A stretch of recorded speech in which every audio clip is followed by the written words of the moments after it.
Bismillahirrahmanirrahim. Assalamualaikum warahmatullahi wabarakatuh. Puji syukur kepada Allah Subhanahu wa taala. Kita selalu dilimpahkan nikmat oleh Allah Subhanahu wa taala, dan yang terindah di antaranya adalah nikmat ketika Allah menetapkan hati kita dalam keimanan.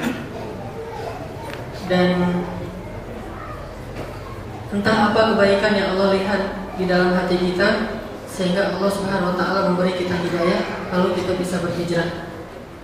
Padahal kalau jujur, hampir tidak ada kebaikan yang bisa kita andalkan untuk menjemput rahmat Allah kecuali semata-mata karena kasih sayang Allah Subhanahu wa taala kepada kita. Jangankan iman yang harganya mahal, jangankan hidayah yang harganya itu sangat luar biasa berharga, untuk menjemput rezeki aja kadang-kadang amal kita nggak cukup. Untuk menjemput rezeki di sisi Allah SWT nggak cukup amal kita, apalagi untuk menjemput iman dan hidayah. Makanya ada istilah dari ulama, Alhamdulillahilladzi hadana lihada wa ma kunna linahtadiya laula an hadanallah. Segala puji bagi Allah yang telah memberi kita hidayah kepada Islam, dan kalau bukan karena hidayah Allah pasti kita masih dalam keadaan jahiliyah. Jadi murni karena Allah Subhanahu wa taala Maha Rahman, Maha Rahim, lalu Allah memberi kita hidayah yang mahal dengan modal yang sedikit yang kita miliki. Mudah-mudahan Allah tidak mencabut hidayah dari hati kita ini, karena tidak ada harga yang bisa membeli hidayah Allah Subhanahu wa taala. Ikhwati fillah, pada malam ini kita akan belajar masih berkaitan dengan tema hijrah. Kalau kemarin hijrah secara maknawi, kalau hari ini hijrah makani. Ini istilah Arabnya. Maknawi itu hijrah secara filosofis, berhijrah dari dosa kepada kebaikan. Dan kita punya sepakat kemarin satu kata kunci, keywordnya adalah min awwalil khair anta terubasya. Awal dari kebaikan itu adalah tinggalkan dosa. Sampai ada adegan di grup pengen dapetin Vespa yang antik, Mas, Vespanya bagus banget gitu. Gimana cara dapetinnya? Oh gampang, tinggalkan aja dosa. Udah dapat Vespa? Berarti belum ninggalin dosa. Mana manfaat? Jadi kalau kemarin kita bicara tentang hijrah maknawi, yaitu meninggalkan dosa. Kalau hari ini kita bicara hijrah makani, tempat. Dan kita tidak bicara tentang hijrah dari Makkah ke Madinah, tetapi hijrah yang tidak pernah tertutup pintunya sepanjang masa, yaitu hijrah ke rumah Allah Subhanahu wa taala. Hari ini kita akan bicara tentang masjid sebagai tempat Allah titipkan banyak kebaikan. Satu-satunya tempat di muka bumi yang Allah titipkan sebanyak mungkin kebaikan Allah Subhanahu wa taala. Hanya kalau di judul kita mungkin bahasanya bahasa anak muda, apa asiknya ke masjid? Nah, kita akan jawab, apa asiknya ke masjid? Hal-hal apa saja yang kalau orang ke masjid itu dia akan mendapatkan kebahagiaan, mendapatkan kebaikan, mendapatkan keberuntungan. Kalau bahasa anak muda mah, apa asiknya ke masjid? Sebelum kita bahas tentang masalah ini, kita akan coba baca satu ayat Allah di dalam surat At-Taubah, surat 9 ayat 18. Coba buka mushafnya, surat 9, surat At-Taubah ayat 18.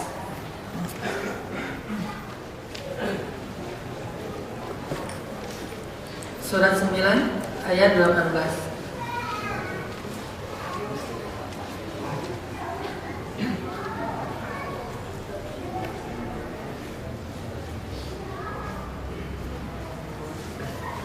A'udzu billahi minasy syaithanir rajim. A'udzu billahi minasy syaithanir rajim.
Sesungguhnya yang memakmurkan masjid-masjid Allah itu adalah orang yang beriman kepada Allah dan hari akhir, dan mendirikan sholat, dan menunaikan zakat, dan tidak takut kecuali kepada Allah.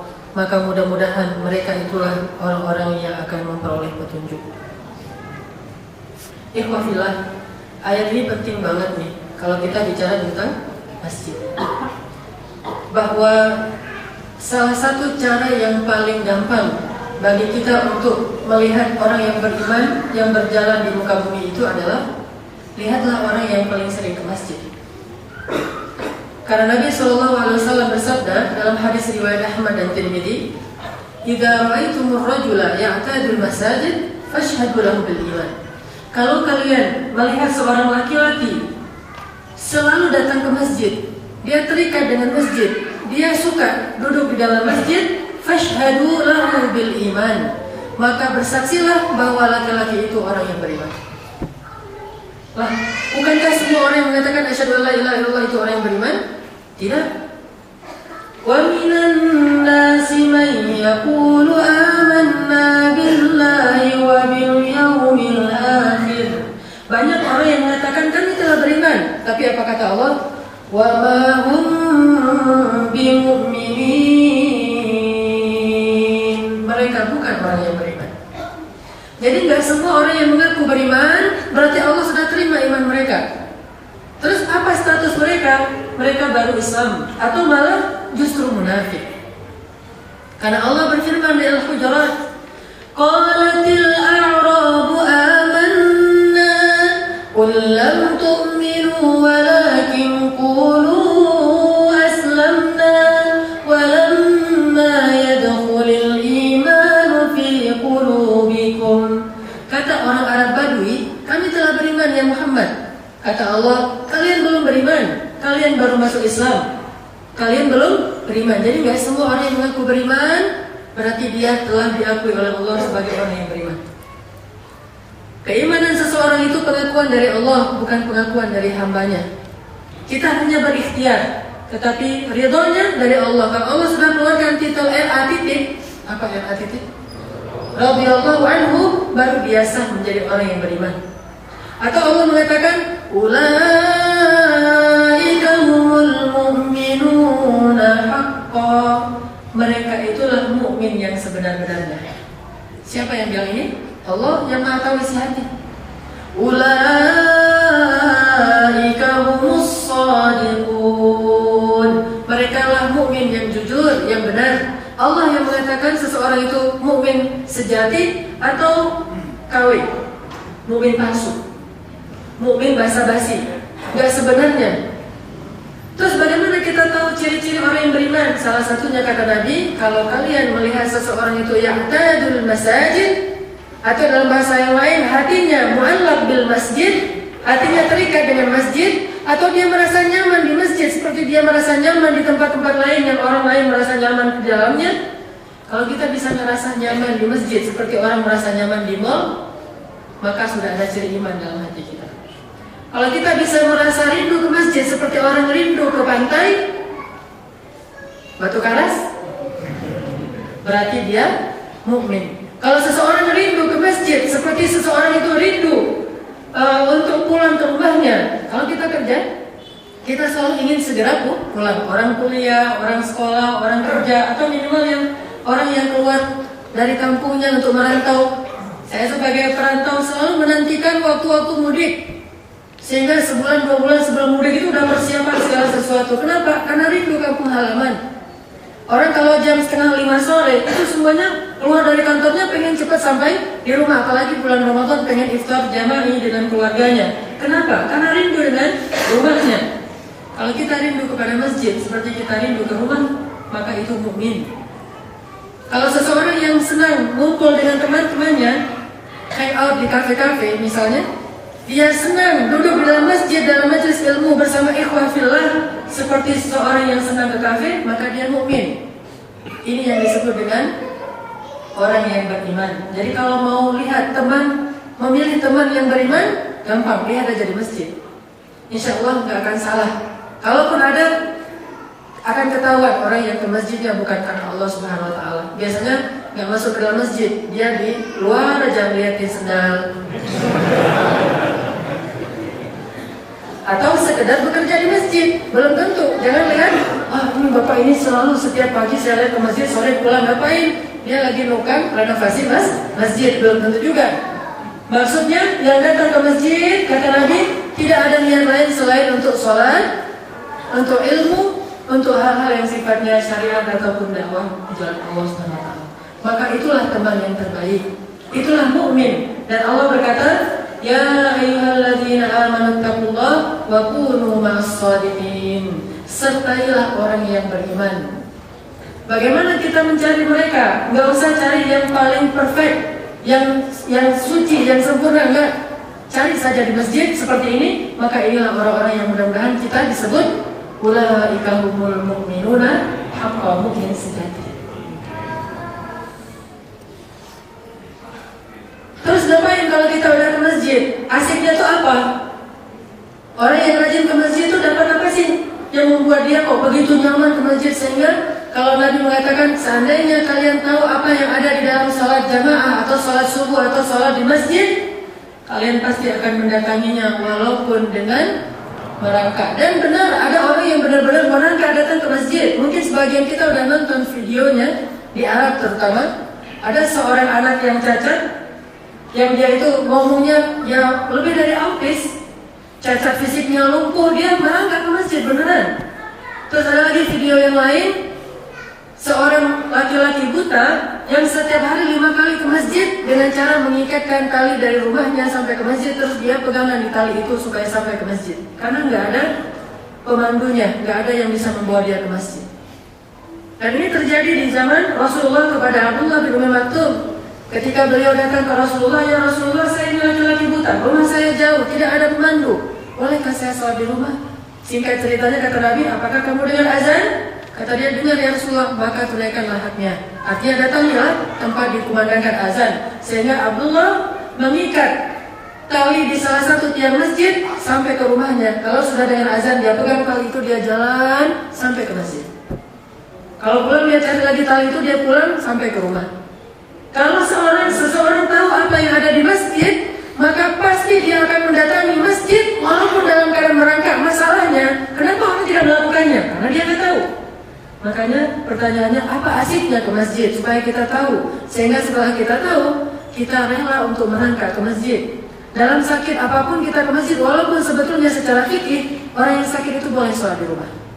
Secara fikih orang yang dalam keadaan susah itu boleh sholat di rumah. Tetapi ini bukan bicara fikih halal haram. Kalau bicara fikih terlalu saklek, boleh dan tidak. Tapi ini bicara fadilah, keutamaan, motivasi datang ke masjid. Maka jangan kita melihatnya kepada ada orang yang nggak ke masjid, males. Kan ke masjid itu kan seadanya tahu merangkak pun ke masjid. Ya nggak masalah, karena secara fikih itu boleh. Dia di rumah kalau dia sakit, secara fikih. Ini untuk kita, bukan untuk orang lain. Kalau kita mau pakai standar agama itu ada 2, standar pribadi, standar umum.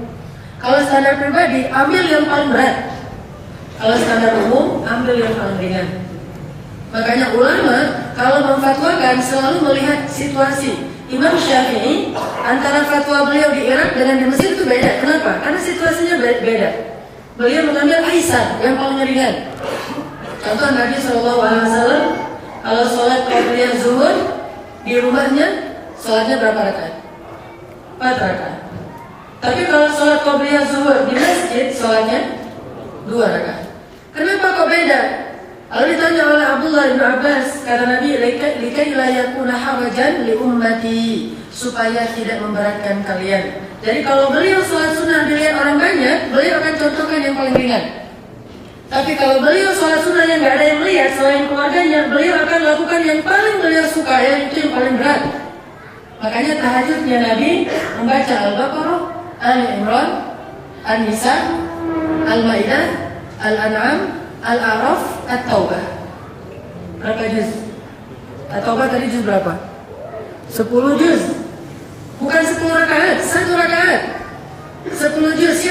salat 1 rakaat 10 juz? Jarang sekali. Nabi melakukannya ketika tahajud dan gak ngajak siapa-siapa karena beliau tahu gak ada yang sanggup. Tiba-tiba Ibnu Abbas datang aja tuh jadi makmum. Datang jadi makmum terus dia berdiri sebelah kiri Nabi. Pas Nabi tahu ada yang berdiri sebelah kirinya, yaitu anak kecil Abdullah Ibnu Abbas, Nabi megang kepalanya, digeserin ke sebelah kanan. Ini menunjukkan boleh juga kita menggeser anak kita yang salah posisi soft di dalam sholat. Tetapi ikhtilafnya ulama itu kan sholat sunnah, bagaimana dengan sholat wajib Allah alam? Kita nggak bahas fikih. Kalau di Mesir malah lebih ekstrim lagi tuh. Kalau orang Mesir lagi sholat, terus kita datang di sebelahnya, softnya jarang, itu ditarik kalau mereka lagi sholat kayak gini.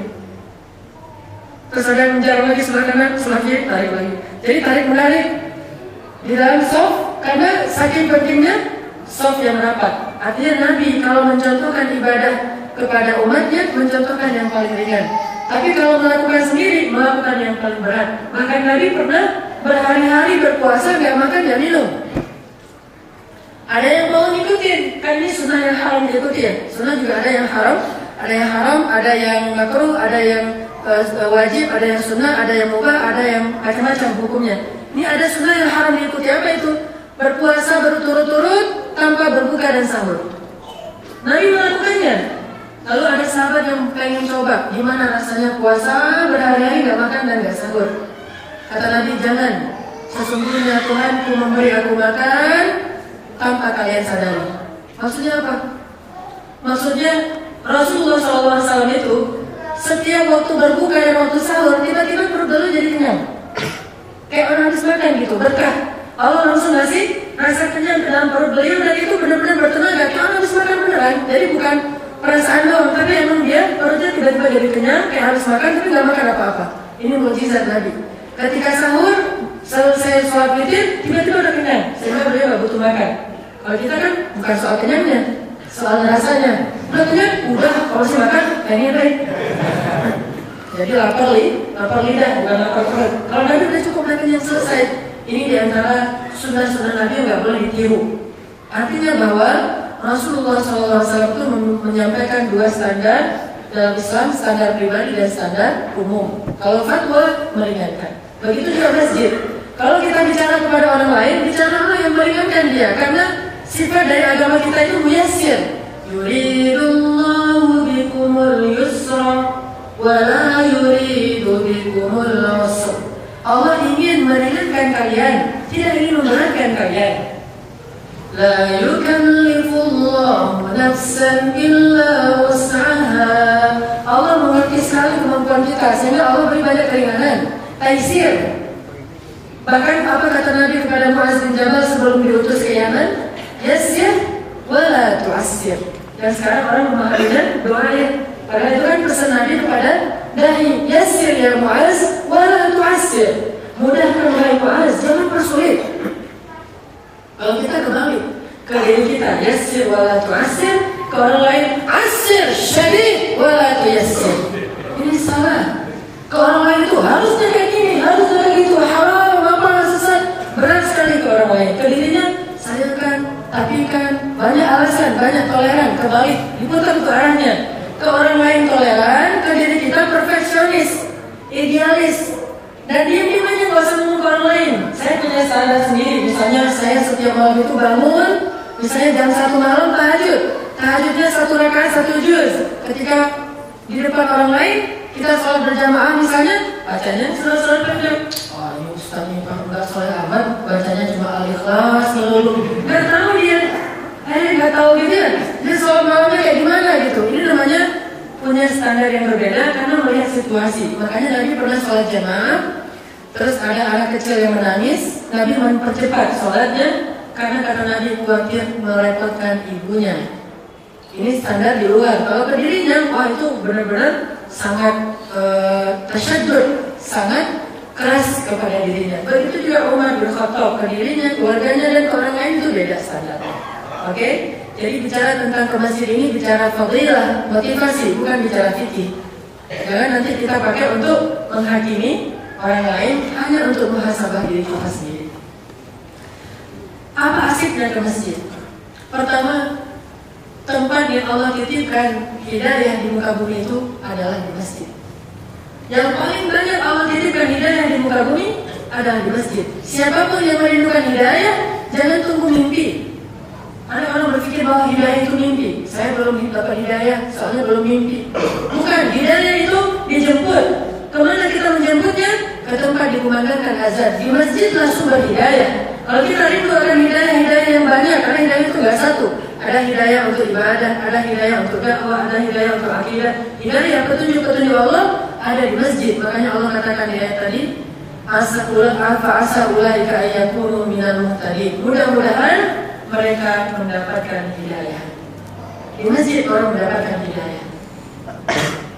Mungkin triggernya ada di luar, tetapi sumbernya ada di masjid. Hidayah itu di masjid, cuma triggernya di luar. Triggernya bisa masalah pribadi, triggernya bisa musibah, triggernya bisa putus cinta, triggernya bisa pernah dengan pola hidupnya yang selama ini lifestyle nggak jelas, triggernya bisa sakit, triggernya bisa apapun, bacaan, bisa dengar tausiah, tapi hidayahnya ada di masjid.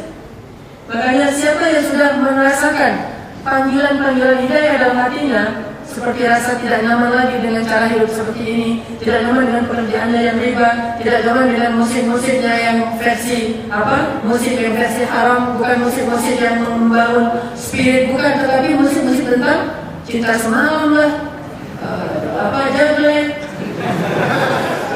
Dulu pas saya masih tinggal di Duri Satika itu kan Sariton nomor 2 di Bandung tuh, saya malah tinggalnya satu building dengan komplek itu. Jadi kalau malam tahu aktivitas mereka ngapain, karena satu dinding. Saya bagi-bagi CD saya atau yang nggak bisa disebut apa, pokoknya perempuan-perempuan di situ saya bagi-bagi. Ini CD saya, CD tilawah gitu. Mereka bilang, oh iya, makasih Ustaz, diambil, tapi nggak pernah diputerin. Pokoknya udah dibagi aja, bagiin buku, bagiin CD, bagiin semacam selebaran tentang kewajiban untuk taat pada Allah, akidah dulu. Ya semampunya lah. Pas di Duri Satika, malam-malam mereka pada nongkrong di depan dengan dari jauh kelihatan lipstiknya, misalnya saking tebalnya. Bahkan di Masjid Agung, saya pernah jam 2 malam keluar untuk tahajud lewat Masjid Agung dulu, nggak tahu sekarang. Itu saya sengaja melamarkan mobil saya di depan Masjid Agung, itu disamperin tuh. Pak, sini kau ngomong sih gitu. Saya pura-pura menunggu, saya pelankan mobil, disamperin terus lari daripada nanti bahaya kan. Artinya di situ bahwa tadi ngomong apa sih?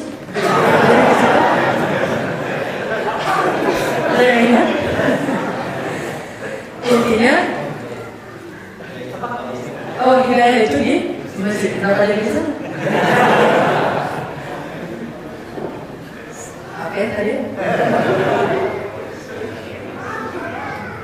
Oh ya, hidayah itu sumbernya di masjid, tapi triggernya macam-macam. Makanya bisa lewat berbagai macam aktivitas hidup kita, kemudian Allah mendorong kita untuk ayo ke masjid. Maka datanglah kepada panggilan Allah. Allah akan sediakan hidangan bagi kita, Maidatul Rahman, dan hidangannya itu adalah hidayah Allah Subhanahu wa Ta'ala.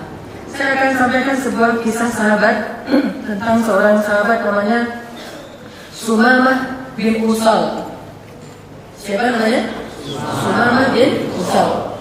Sumamah bin Usal ini seorang pemimpin dari suku Yamamah di daerah Tabuk.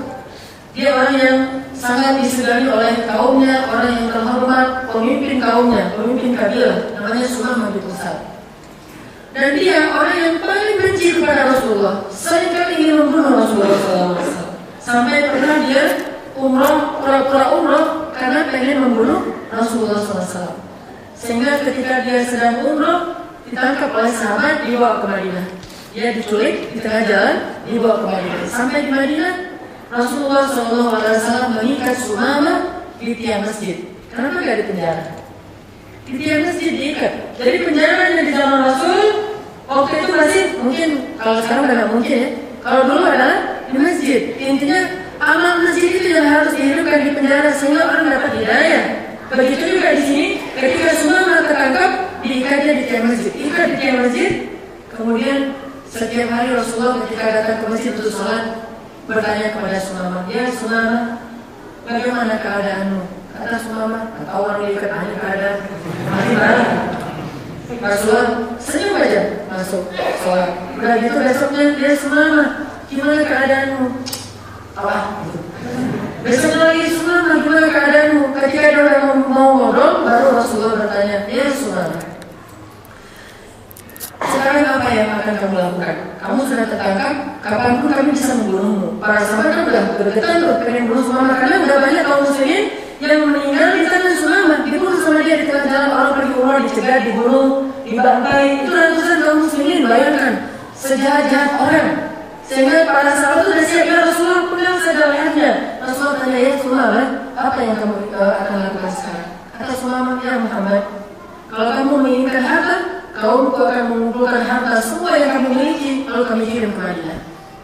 Tapi kalau kamu ingin membunuh saya, maka darah saya yang semua satu tetes akan ditutup oleh satu negeri, yaitu negeri Yamamah. Mereka akan menyerang kota Madinah beramai-ramai.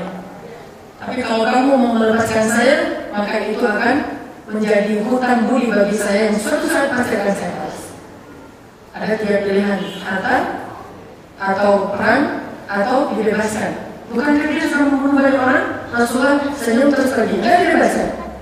Besok datang lagi, kayak gitu lagi terus. Setelah sekian lama, Rasulullah melihat aura wajahnya itu sudah berubah. Sejak dia berada di masjid, dia sudah berubah auranya. Dari yang awalnya bengis, orang yang begitu luar biasa jahatnya, sekarang sudah ada aura hidayah di wajahnya. Sehingga ketika melihat orang hidayah itu, ucapannya mulai lembut, mulai bisa diajak ngobrol dengan nyaman. Rasulullah mengatakan, lepaskanlah ikatan Sumamah. Dilepaskan, kemudian dibebaskan. Bawa Sumamah ke sebuah telaga dan suruh dia untuk mandi. Ini supaya dia bersih, lalu Allah memberikan hidayah. Karena hidayah itu suci, tidak akan hingga ke dalam hati yang kotor. Maka caranya disuruh bersuci. Kata Rasul, bawa Sumamah, kemudian mandikan dia di telaga fulan, bani fulan, nanti kembali lagi kalau dia menginginkan. Tiba-tiba setelah dia pergi, dia balik lagi dan katakan, asyhadu an la ilaha illallah wa asyhadu anna Muhammadar Rasulullah. Ya Rasulullah, kata Sumamah, dulu engkau adalah orang yang paling aku benci, sekarang engkau adalah orang yang paling aku cintai. Dulu Madinah adalah negeri yang ingin aku perangi, sekarang aku akan berjuang membela kota Madinah. Akhirnya dia sumbangkan seluruh hartanya fi sabilillah, dan dia mengajak kaumnya dan sebagian besar kaumnya masuk Islam. Hidayah ada di masjid. Jadi kalau kita mau dapat hidayah, bukan banyak tidur. Kenapa banyak tidur? Pengen mimpi hidayah. Hidayah itu bukan mimpi, bukan menamakan diri kita siapa namanya Pak Hidayah. Hidayah, Hidayah. Ya mungkin nama yang baik, tetapi bukan itu sumber hidayah. Hidayah itu ada di masjid. Kalau kita ingin dapat hidayah, datanglah ke masjid. Ingin hidayah, datanglah ke masjid. Sesuai mungkin, maka sesuai mungkin itu pula Allah Subhanahu Wa Taala akan menghadiahkan hidayah kepada kita. Ini alasan pertama atau jawaban pertama apa asiknya ke masjid, karena di masjid itu ada hidayah Allah Subhanahu Wa Taala. Nanti kita lanjutkan insyaallah setelah salat Isya. Bismillahirrahmanirrahim. Ikhwan fillah, tadi kita membahas tentang apa asiknya ke masjid itu dalam persepsi sirah Rasulullah SAW.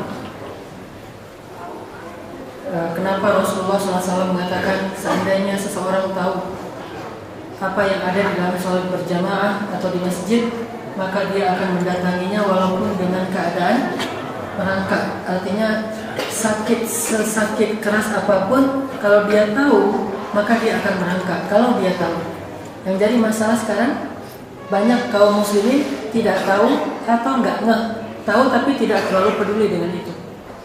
Sehingga mimbar-mimbar ilmu seperti ini mengingatkan kita kembali. Saya yakin walaupun kita di sini sebagiannya sudah menjadi ahli masjid, sudah rajin sholat berjamaah di masjid, tapi ada banyak hal yang memang kita harus tahu supaya jadi bekal untuk kita ketika iman kita lagi yangkus.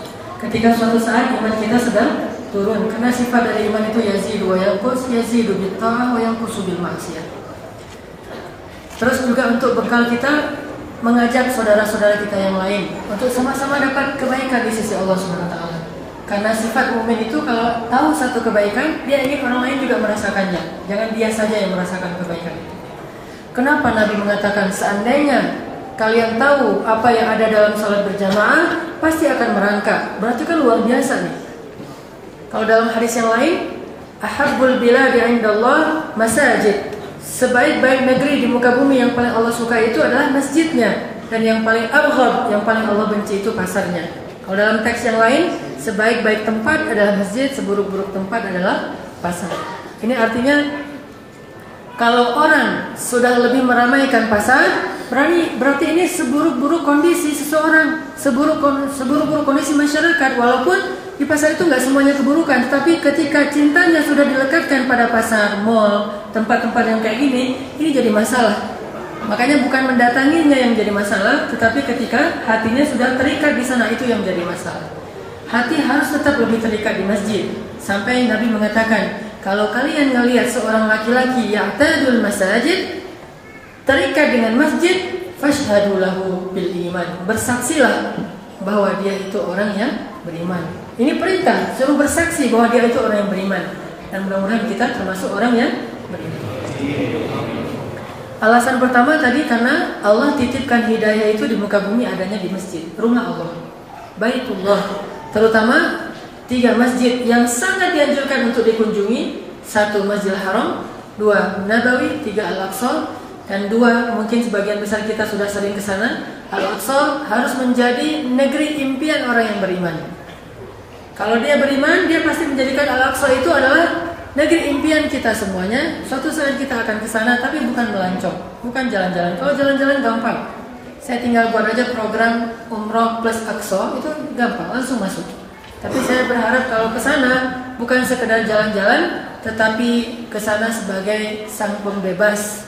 Walaupun bukan kita satu-satunya, kita bagian dari para pembebas Masjidil Aqsa dari tanah Yahudi. Masjid, di dalamnya Allah titipkan hidayah. Contohnya Sumamah bin Usal. Walaupun cuma diikat aja di dalam masjid, tetapi karena dia di dalam masjid, dia dengar Nabi ceramah, dia dengar Nabi baca Quran, dia lihat kondisi para sahabat. Suasana masjid itu akhirnya mengubah aura di wajahnya, sehingga dia siap mendapatkan hidayah. Maka langkah terakhirnya adalah dia disuruh mandi.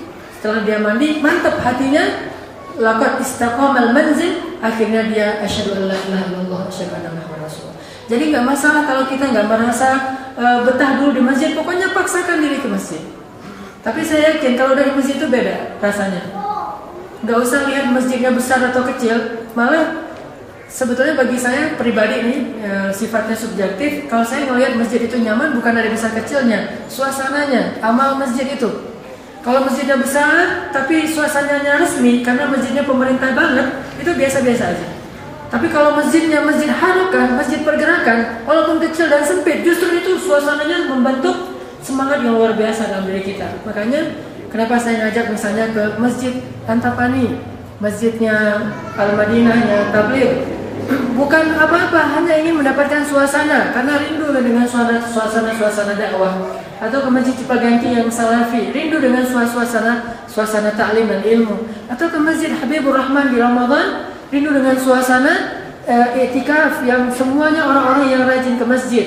Nanti juga akan kita buat di Al-Latif, insyaallah akan jadi Habibur Rahman versi gaul. Kalau Habibur Rahman itu versi aktivis, dan saya tidak heran aktivis gitu loh ya. Ini gaul, anak gaul bisa seramai Habibur Rahman, ini lebih dahsyat. Kalau Habibur Rahman ramai emang anak aktivis, tinggal di calling sama ustaz, mereka datang ya itikaf 10 hari pada bawa tenda, bawa keluarga, anak kecil, semuanya di Habibur Rahman ramai itu aktivis semuanya. Sekarang jadi banyak masyarakat karena dulu dipancing dulu oleh aktivis, syiarnya setelah udah ramai masyarakat, aktivis nyebar sekarang. Nyebar di masjid-masjid yang lain. Awalnya itu kan yang buat para aktivis. Tapi kalau Al-Latif, anak gaul yang membuatnya. Insya Allah. Dengan izin Allah. Jadi Masjid Al-Latif 10 terakhir Ramadan ramainya bukan karena mereka itu aktivis gerakan A, aktivis gerakan B, tetapi karena mereka datangnya dari kafe ini, dari geng ini, dari komunitas itu, dan seterusnya. Ramai masjid ini akan beda nuansanya. Dan bahkan mungkin jarang sekali ada masjid kayak gitu di Indonesia. Mudah-mudahan Al-Latif jadi mercusuar dakwah anak hidayah. Jadi ajak teman kita, ajak keluarga kita ke masjid, terutama masjid-masjid harokah, masjid pergerakan, pasti akan dapat suasananya. Kalau cuma dengar di YouTube, lihat di YouTube itu beda dengan hadir. Kalau bahasa orang Arab, walaisal khabaru kal ayan, tidak pernah sama antara mendengar dengan langsung hadir di dalamnya itu nggak pernah sama. Ibarat orang yang mendengar ada sebuah taman yang indah, tapi nggak pernah datang ke sana, pasti sensasinya beda. Ibarat orang pernah mendengar tentang sebuah kuliner yang enak banget, misalnya mie Aceh misalnya. Enak gitu, ya bagi saya. Mie Aceh tuh misalnya enak banget, apalagi yang di Buah Batu tuh, yang dekat pintu tol, Cirasalom. Oh itu kalau udah kayak gitu, anak saya itu saya ceritain mie Aceh enak, apaan sih cuma gitu-gitu doang. Pas diajak ke sana, setiap minggu sekarang ngajak makan mie Aceh. Kenapa? Udah ngerasain. Maka masjid juga gitu, apalagi ini nikmatnya tuh di sini.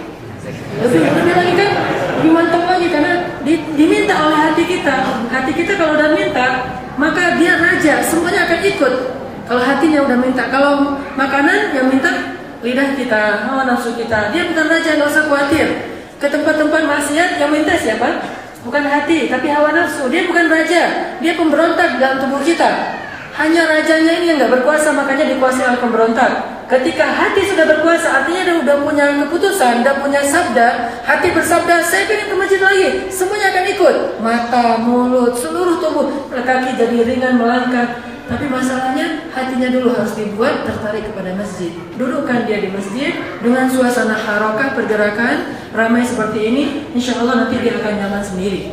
Besok akan pengen lagi. Kapan Seninnya pengen? Udah kangen dengan hari Senin, kangen dengan hari Rabu, kangen dengan hari Jumat dan seterusnya. Kangen untuk hadir di masjid apa, masjid fulan, masjid. Ini artinya bahwa hidayah itu ada di masjid.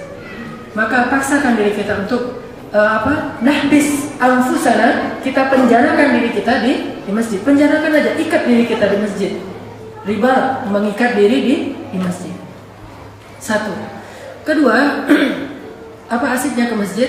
Karena di masjid itu ada jodoh. Ini baru benar jawabannya Ustaz, dari tadi tunggu-tunggu. Perasaan dari tadi tunggu-tunggu kok masih gitu-gitu aja Ustaz. Ada jodoh itu ada di masjid. Buktikan aja, tanya ke Bapak Bambang Pranggono, jodoh beliau itu ada di Al-Latif. Beliau ketemu jodohnya di Al-Latif, dan insya Allah akan muncul Bambang Pranggono berikutnya di Al-Latif. Siap akhwat? Kalau kita model macam-macamnya tuh akhwat yang milih, bukan ikhwan ya. Enak aja lu milih, akhwat yang milih terus berdiri. Siapa yang mau malam ini? Silakan berdiri.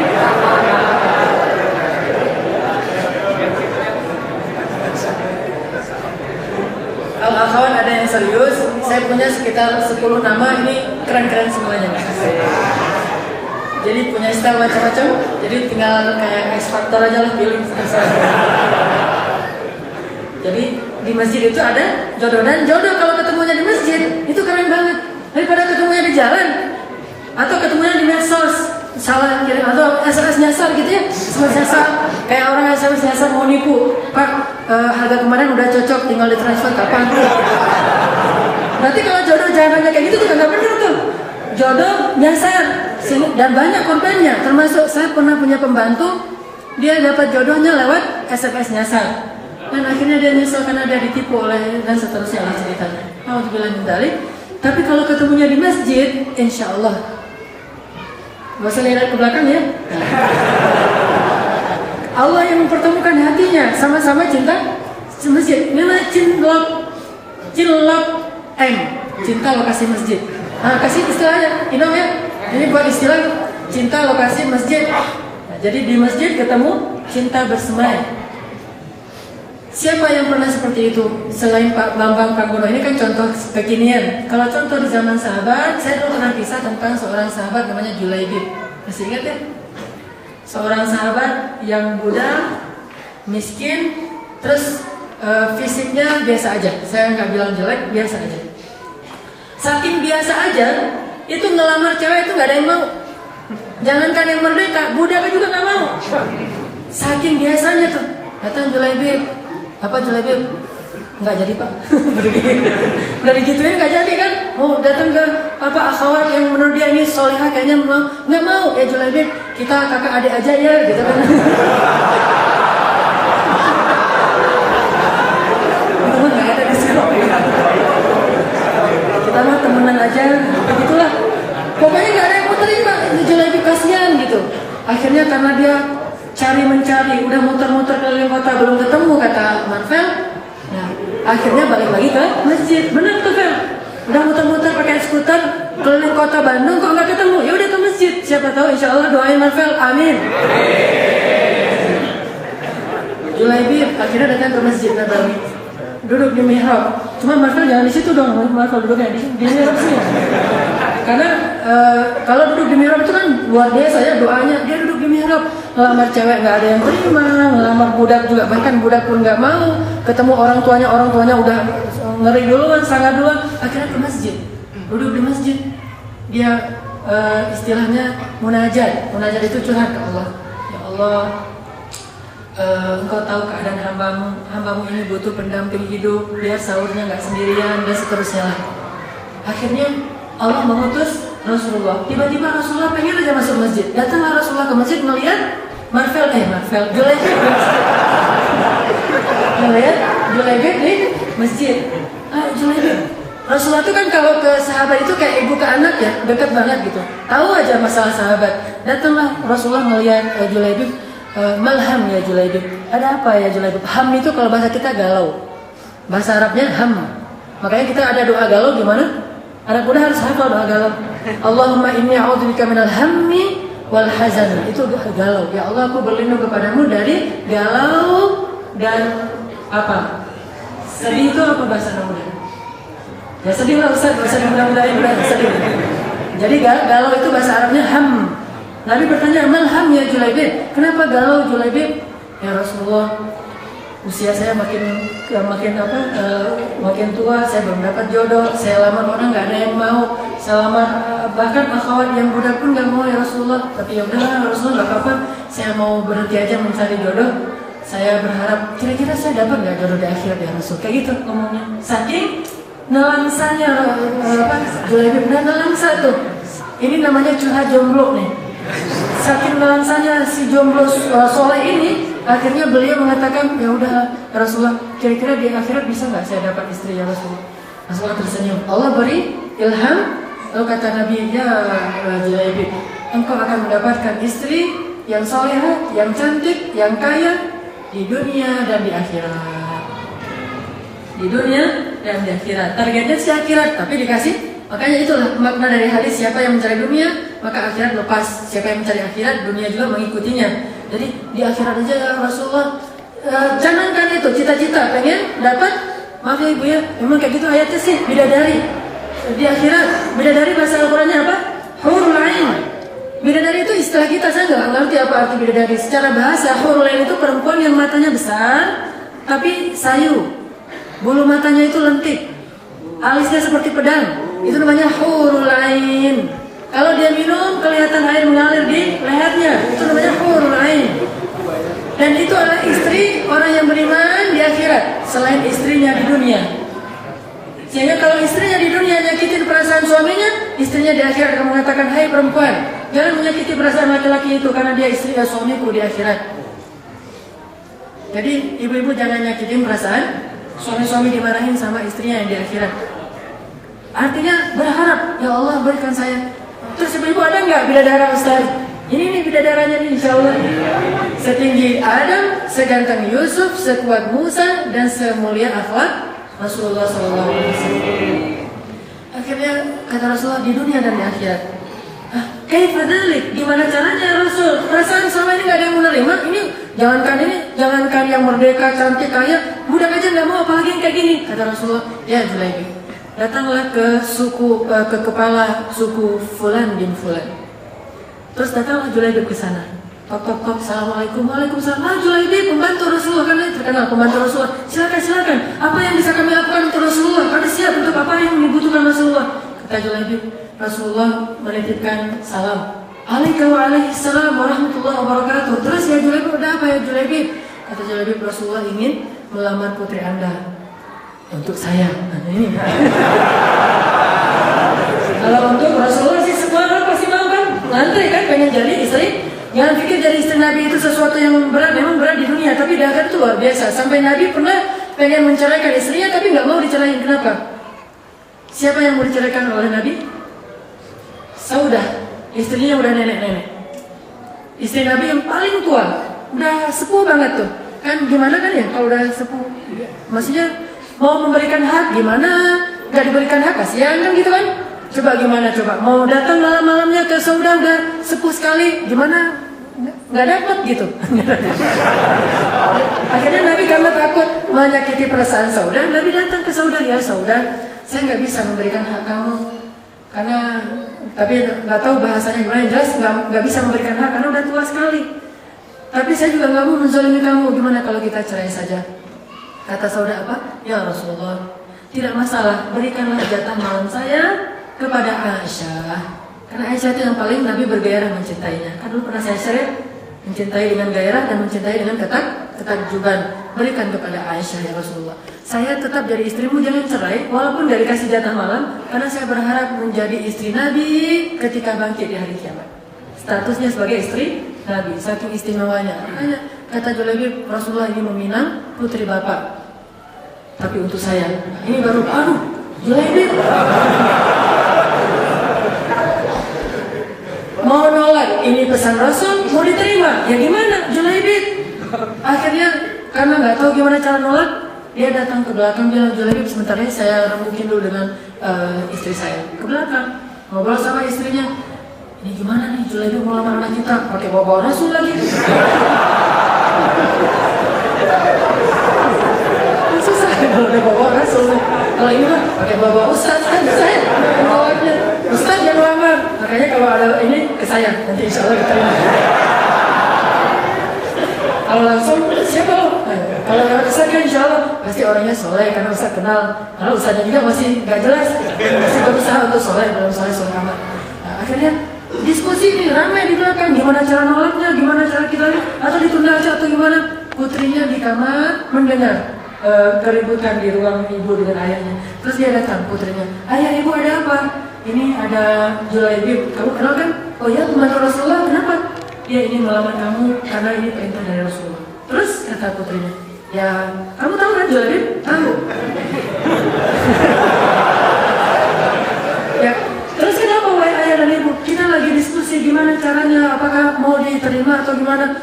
Ma'adallah, kata putrinya. Coba, solehah sekali nih. Ma'adallah, apa arti ma'adallah? Astagfirullahaladzim, berlindung kepada Allah. Wahai ayah, wahai ibu, bertobatlah kepada Allah. Emang kenapa? Kenapa ayah dan ibu masih berdiskusi tentang perintah Allah dan Rasul? Bukankah ini perintah Rasul? Kenapa masih didiskusikan? Bukankah seorang mukmin kalau diperintahkan mengatakan sami'na wa ata'na? Julaibib, wahai anakku, walaupun Julaibib sami'na wa ata'na, akan saya serahkan diri saya untuk Julaibib karena taat pada Allah dan Rasul. Masya Allah. Tapi bagaimana dengan nasib kalian nanti setelah nikah? Saya serahkan urusan hidup saya kepada Allah.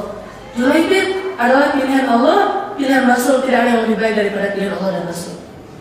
Akhirnya ayahnya datang ke depan, ya Julaibib diterima. Oh, nggak pernah kebayang kan ya?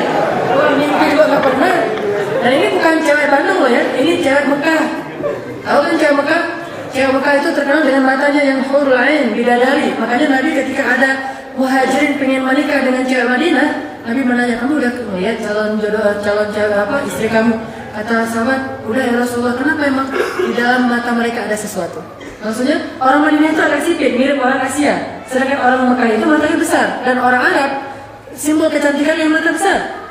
Dan tahu sendiri Julaibib gak pernah ngebayangin akan dapat istri sesolehah ini. Udah solehah, cantik, pintar, anak orang kaya, pemuka kaum. Mana pernah kebayang? Lihat masjid, berkah dari masjid. Curhatlah kepada Allah di masjid, wahai para jomblo. Allah akan datangkan nikahnya. Dibuat undangan pernikahan Julaibib bersanding dengan, cuma nggak disebut nama perempuan itu. Saya nggak bisa ngebayangin betapa berbunga-bunganya hati Julaibib, dan saya yakin sekali dengan husnuzon betapa juga berbunga-bunganya hati si perempuan, karena Allah dan Rasul sendiri terlibat untuk memilih jodoh bagi dia. Ini iman, ini hidayah Allah Subhanahu Wa Taala. Nikah, Nabi nggak datang di hari pernikahan Julaibib. Ditanya-tanya setelah rame-rame acara pernikahan, Rasul kemana? Rasul kemana? Ternyata Rasulullah udah berangkat berjihad. Sehingga akhirnya Julaibib menangis, wahai istriku, ternyata Rasulullah sudah berangkat berjihad dan aku tertinggal. Siapkan perbekalan, siapkan kendaraan, saya ingin menyusul Rasulullah. Akhirnya istrinya mempersiapkan kendaraan, mempersiapkan bekal. didatangi Julaibib aja mau, apalagi Julaibib pergi. Ini mas saya ya. Itu bukan sahabat, itu mas saya. Ini saking solehannya, suaminya mau berjalan, belum malam pertama. Kalau nanti ada kisah malam pertama belum sempat junub, belum sempat mandi janabah. Kalau ini belum malam pertama. Kalau kita mungkin banyak alasan, ke masjid dulu. Hari ini kita nggak ke masjid ya, kita di rumah aja kan gitu ya. Ini jihad, bukan ke masjid. Jihad lebih dahsyat dari masjid, lebih susah daripada ke masjid. Dia tinggalkan istrinya yang cantik, yang solehah, yang luar biasa ini demi menyusul Rasulullah SAW. Ini orang yang kayak gini nih, Allah SWT akan berikan yang menakjubkan di luar nalar manusia. Jadilah Julaibib. Di tahun 2015 Allah akan berikan perempuan seperti itu yang adanya di tahun 2015. Disiapkan kendaraan bekalnya. Julaibib berangkat menyusul Rasulullah. Di sana Rasulullah bertanya, kok ada yang kurang ya? Gitu ya. Kayak misalnya kita kan ada teman yang bagi kita tuh dekat banget, walaupun yang lain juga kita mencintainya, tapi kan ada yang memang kadang-kadang dekat sendiri gitu, nge-feel gitu ya, nge-klik. Pas dia nggak ada rasanya kayak ada yang kurang kan gitu ya. Rasulullah di situ ada Abu Bakar, Umar, Utsman yang lain, tapi merasa kok ada yang kurang, siapa ya? Ternyata Julaibib. Pas Julaibib datang ikut jihad, ternyata Julaibib waktu itu dengan takdir Allah syahid, tidak kembali lagi. Pernahlah kata Rasul, istri Julaibib di dunia dan di akhirat. Dan istri ini tidak nikah lagi, dia menunggu Julaibib nanti di akhirat. Seperti kata Habibie, gimana? Ku tunggu engkau di akhirat. Gitu kan? Perasaan gitu ya kalau dia. Ainun kan, ini soal dari Ainun, ku tunggu engkau di akhirat. Jadi itu baru namanya endless love, cinta yang abadi, tidak terhenti oleh ajal. Kalau ada orang yang bilang saya hidup semati, maksudnya yang satu hidup, yang satu mati. Kalau ini benar-benar bukan saya hidup semati, sehidup, semati. Jadi endless love, dan itu tidak akan muncul endless love kalau bukan karena hidayah Allah SWT. Dan di mana tempatnya? Di masjid. Makanya ada contoh Julaibib, ada contoh Pak Bambang Tanggono dan yang lain-lainnya. Termasuk saya, jodoh saya di Masjidil Haram. Saya menikahnya di dalam Masjidil Haram. Kenapa? Karena saya berharap dapat keharaman, kemuliaan dari Allah SWT dari pernikahan itu, sehingga Allah berikan keturunan-keturunan yang mulia. Ini masjid semuanya. 2. Kayaknya ini harus dibuat jilid 2-nya nih, masih panjang soalnya. Yang ketiga, kenapa asyik ke masjid itu? Karena Allah Subhanahu Wa Taala akan memberikan keluarga yang sakinah itu kalau kita yang rajin ke masjid. Kalau tadi buat jomblo, sekarang bagian sudah berkeluarga. Mau sakinah, mau warahmah, maka ke masjid lah. Ada masalah apa-apa di rumah tangga, ke masjid. Ini amalannya Rasul, amalannya Ali bin Abi Thalib. Ali kalau lagi ada masalah dengan Fatimah, maka dia tidur di masjid. Jadi kalau melihat saya lagi tidur di masjid, itu berarti saya lagi itikaf. Ali itu kalau lagi ada masalah dengan Fatimah tidur di masjid, dan tidur di masjidnya tidurnya di tanah, nggak tidur di karpet atau di tikar, kan ada tikar cuma digulung ya, tidurnya di tanah. Sehingga kalau Ali udah bangun dari tidur, kepalanya penuh dengan tanah dan debu. Dan jangan bilang tanah itu kotor. Kotor versi kita dengan kotor versi fikih itu beda. Kita mah ada tanah, oh sholat pakai celana yang udah kotor. Cat dianggap kotor, cat itu nggak kotor, dia suci. Tanah itu bahkan alat bersuci nggak kotor. Yang kotor itu najis, bukan najis. Nah, najis itu baru kotor. Kalau kita yang lihat najis, cuma karena warna coklatnya tanah atau debu atau lumpur, itu tidak kotor. Kayak kita kemarin ke Ciwidey, itu kan berlumpur-lumpur. Pakai aja tuh sholat nggak masalah, nggak usah pakai sarung yang baru lagi, udah aja itu suci. Kecuali kita melihat memang ada kotoran hewan atau apapun. Makanya Ali tidur di tanah, di dalam masjid. Pas bangun, kepalanya penuh dengan tanah. Sehingga Nabi tahu, oh ini lagi ada masalah sama anak saya nih. Sehingga Ali dipanggil oleh Rasulullah Abu Turab, bapak tanah. Salah satu julukan Ali, bapak tanah. Kenapa? Kalau dia udah punya masalah dengan Fatimah, dia tidur di masjid, di atas tanah, dan kepalanya penuh dengan debu dan tanah. Dia nggak mau rame-rame dengan Fatimah. Kalau Fatimah lagi ngambek, udahlah ditinggalin dulu sementara. Bukan tinggal pergi kemana gitu nggak? Tinggal ke Bali, jangan. Tinggalnya ke masjid. Tinggal kemana? Pak, lagi mana nih? Singapura mah. Ayo Singapura, orang lagi mana di Singapura? Ke masjid. Insya Allah istrinya Pak lagi mana? Di masjid mah itikaf. Masya Allah Papa. Yusuf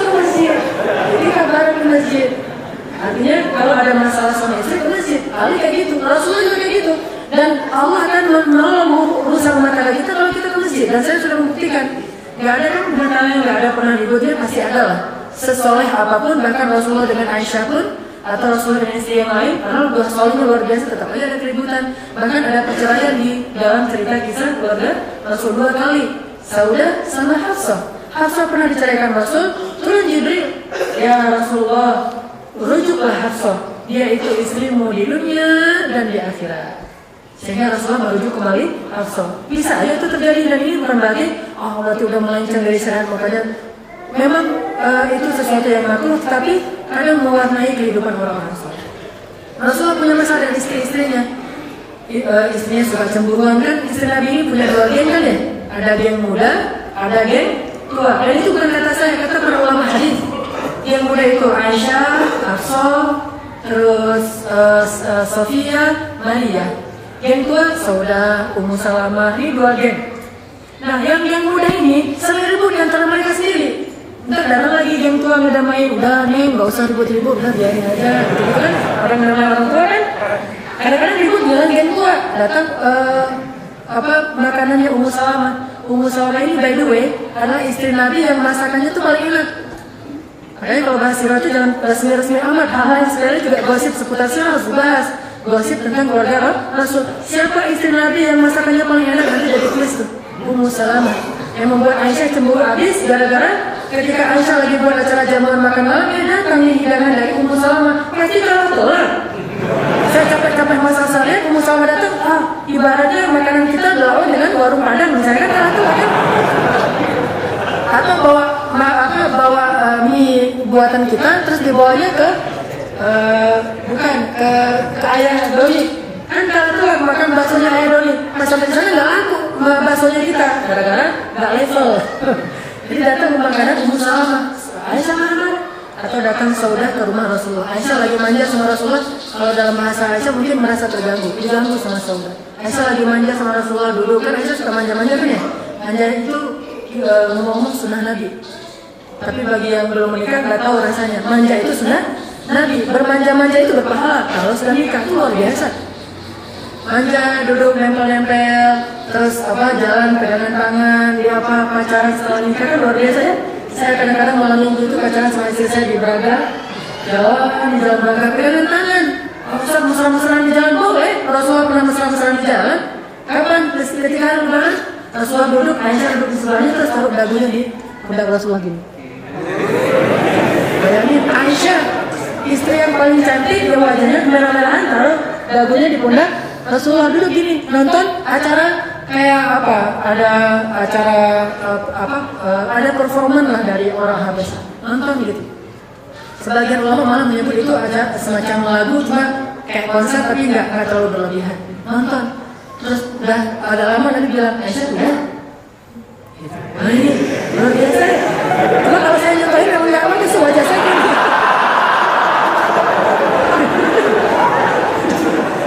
Tunggu aja nanti dicontohin sama istri masing-masing ya. Ibu kayak gitu ya Bu ya, gini Bu ya. Terus belum gitu. Oh ya udah nonton lagi. Aisyah, makanya nonton itu sudah Nabi, tapi nontonnya yang benar ya. Kadang-kadang saya ngajak istri saya nonton, misalnya kayak Laskar Pelangi, nonton dengan istri di ruang nonton itu mesra-mesra gitu nggak masalah. Orang pacaran aja mesra-mesra gitu kan hal nggak masalah. Bersaing kan ya, tapi jangan berlebihan, nanti kasihan yang belum menikah. Nanti nanya lagi, Aisyah belum sampai 3 kali, udah ya Aisyah udah ya kita masuk ya, udah masuk. Apa komentar Aisyah dengan hadis itu? Ini yang harus dibaca komentar Aisyah. Apa kata Aisyah? Sebetulnya waktu itu aku lagi nggak nonton apa-apa. Walaupun ada banyak performan, aku nggak nonton sebenarnya. Aku cuma pengen nunjukin ke orang betapa dekatnya hubungan aku dengan Rasulullah. Lagi pamer. Bukan pengen nonton sebenarnya. Jadi kalau kita nonton itu bukan filmnya yang paling inti, tapi kita pengen bareng gitu. Bukan nonton misalnya Maher Zain, bukan Maher Zainnya, tapi jangan ke Maher Zain lain kan. Kalau saya bilang, oh Maher Zain, ini Bapak.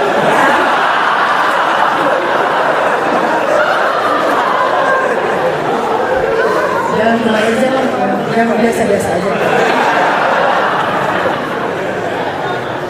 Cari artis yang kira-kira saya agak-agak biasa. Akhirnya di situ kita dapat, jadi kesini ya. Oke, masalah keluarga itu terjadi. Istri-istri ini saling cemburu, ramai di antara mereka, saling kadang-kadang sampai menggibah. Aisyah pernah menggibah Sofia karena dianggap Sofia itu pendek. Aisyah ini walaupun yang paling muda, tapi dia nggak pendek, dia orangnya ideal. Sedangkan Sofia agak kecil, orangnya imut-imut. Makanya kata Aisyah, apa sih seneng banget ke rumah Sofia, kan dia tuh gitu, pakai istilah gitu, pakai istilah kan dia tuh, ya Aisyah udah sering kayak gini-gini dinasihatin sama Nabi. Akhirnya Nabi kan capek juga ya, karena pada cemburu terus, kayak gini salah, kayak gitu salah. Datang ke rumah Maria minum madu, pulang, ngapain di sana? Minum madu, kata Rasulullah. Udah nggak usah minum madu lagi di sana, bau mulutnya. Kalau kata orang mah, terus saya apaan atuh kan? Gitu. Gimana sih? Gitu. Udah minum, ya udah kalau gitu saya nggak akan pernah minum lagi madu lagi, nggak akan pernah minum madu lagi. Turun ayat, main lagi nama, kau mengharamkan apa yang Allah halalkan. Oh gitu ya Allah, ya udah deh minum madu lagi, kata Rasul ke Hafsah. Hafsah kasih ketahu ke Aisyah. Oh enggak Aisyah, tahu nggak Rasulullah itu katanya nggak mau minum lagi, ternyata dia minum madu lagi. Oh gitu. Namanya luar biasa. Biasa rumah tangga yang udah beda ya, kalau masih monogami dan poligami. Kalau soal itu tanya saya lah. Luar biasa. Sesuai apapun tetap aja. Jadi makanya akhir-akhir ini saya rajin ke masjid. Jadi curhat. Artinya itu terjadi. Akhirnya Nabi ke masjid, nggak mau lagi datang ke rumah istri-istrinya. Di mihrab aja berapa hari? 29 hari. Nggak mau datang kepada istrinya, sehingga istrinya mulai saling khawatir nih gimana, jangan-jangan kita diceraikan sama Nabi. Mulai akur, gara-gara gitu jadi akur tuh. Datanglah ke rumah Aisyah pada ngumpul. Kenapa? Karena rumah Aisyah itu bersebelahan dengan masjid. Cuma nggak ada yang berani nanya ke Rasulullah. Dia enak takut gitu. Rasulullah dia menjadi masjid. Istri-istrinya pada ngumpul di rumah Aisyah. Akhirnya manggil orang tua masing-masing. Siapa lagi kalau bukan Abu Bakar dan Umar? Aisyah manggil Abu Bakar.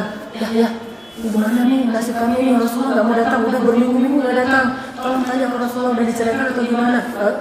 Abu Bakar datang. Ya Rasulullah, apakah engkau telah menceraikan istri-istrimu? Kata Rasulullah diam aja. Rasulullah lagi sedih gitu, lagi nggak nyaman dengan istrinya. Oh kan nggak enak juga nggak dijawab. Biasanya Rasulullah kalau Umar datang itu dari jauh udah seneng, tapi ini nggak jawab. Satu Rasulullah lagi nggak nyaman. Akhirnya Abu Bakar masuk ke rumah istri Nabi, ke Aisyah, dan menasihati Aisyah. Kamu ya jangan menyakiti perasaan suamimu, udah marah-marahin sama Abu Bakar. Ya ayah, tapi kan udah terlanjur gimana dong gitu. Oh, udah minta Umar mungkin bisa memujuk Rasulullah. Datang Hafsah. Ya ayah, apa? Ya Hafsah, celaka kamu ingin supaya Allah menceraikan kamu? Allah kan tegas gitu ya. Ya ayah kasih tahu ke Rasulullah dia udah menceraikan atau gimana, minta maaf gitu. Akhirnya Umar tanya, ya Rasulullah, istri-istrimu semuanya pada khawatir. Apakah engkau telah menceraikan mereka atau ini hanya tahjir, dipindahkan tempat tidur? Rasulullah dia astagfirullah. Nggak mau menjawab Umar. Aduh, gimana? Balik lagi, marah-marahin lagi Hafsah. Balik lagi, ya Rasulullah tolong jawab. Baru Rasulullah katakan, tidak wahai Umar. Dengan wajah sedih, tidak wahai Umar. Allah Akbar, langsung Umarnya. Karena dia senang ternyata anaknya belum diceraikan. Allah Akbar. Istri-istri Nabi pas mendengar suara takbirnya Umar, berarti pertanda baik, alhamdulillah nggak diceraikan. Baru akhirnya Umar mengatakan, wahai istri-istri Nabi, diceramahin sama Umar. Kalau kalian masih suka menyakiti perasaan Nabi, Allah akan menggantikan untuknya istri yang lebih salehah dari kalian, lebih cantik, lebih perawan, lebih taat, lebih berbakti kepada Nabi ketimbang kalian. Turunlah ayat di surat At-Tahrim, persis seperti kata Umar. Wahai istri Nabi, Allah akan menggantikan untuknya istri yang lebih baik dari kalian, lebih cantik, perawan, lebih taat daripada kalian kalau kalian masih ini. Semuanya minta maaf ke Nabi, masuk masjid, cium tangan, selesai, akhirnya damai lagi. Jadi kalau mau dapat sakinah, mau ada orang ke masjid. Saya pengalaman kayak gitu, kalau lagi ada masalah dengan pasangan, terserah siapapun yang salah. Anggaplah kita yang salah, karena kita tetap kepala keluarga. Walaupun kadang-kadang mungkin istri kita yang salah. Kalau ada masalah dengan pasangan, saya buru-buru wudu datang ke masjid. Salat 2 rakaat, salat taubah atau salat istikharah atau salat, jangan istikharah dulu, taubat aja dulu. Taubat, meminta kepada Allah, istikharah kan apa? Allah saya istikharah deh. Tapi kalau udah berat banget baru istikharah. Ini taubat aja dulu. Taubat terus minta kepada Allah gitu. Pulang dari masjid itu beres urusan cepet tuh. Yakin aja. Ada masalah datang ke masjid. Ya yang udah nikah-nikah nih para suami, hidup para suami gitu ya. Jadi kalau ada masalah sakinah warahmah itu ada di masjid. Insya Allah masjid itu adalah semua kebaikan itu ada di masjid. Makanya kalau ditanya apa asiknya ke masjid, itu baru 3 ya. Saya punya sekitar 7, insya Allah ada jilid keduanya. Kita akan bahas lagi sesuatu yang menakjubkan tentang masjid, rumah Allah ini, sehingga kenapa kita harus rajin ke masjid, merasa nyaman berada di masjid. Mudah-mudahan Allah menggolongkan kita orang yang karena rajin di masjid Allah di muka bumi, nanti digolongkan orang yang masuk dalam surga Allah SWT. Saya mohon maaf kalau ada sikap-sikap yang berlebihan. Niatnya hanya ingin supaya kita santai dan bisa menyerap materi ini dengan baik. Intinya adalah nasihat tadi harus bisa kita aplikasikan dalam kehidupan kita, jangan hanya menjadi wawasan dalam benak kita. Dan ajak lebih banyak lagi saudara-saudara kita bergabung di Masjid Al-Latif. Sekarang Masjid Gaul udah pindah dari yang di situ tuh. Sekarang Masjid Gaul itu Al-Latif. Jadi kalau mau bilang di mana kita ngumpulnya di Masjid Gaul, sekarang di sini ya. Masjid Gaul itu adalah Al-Latif, dan mudah-mudahan menjadi tempat nongkrongnya anak-anak muda.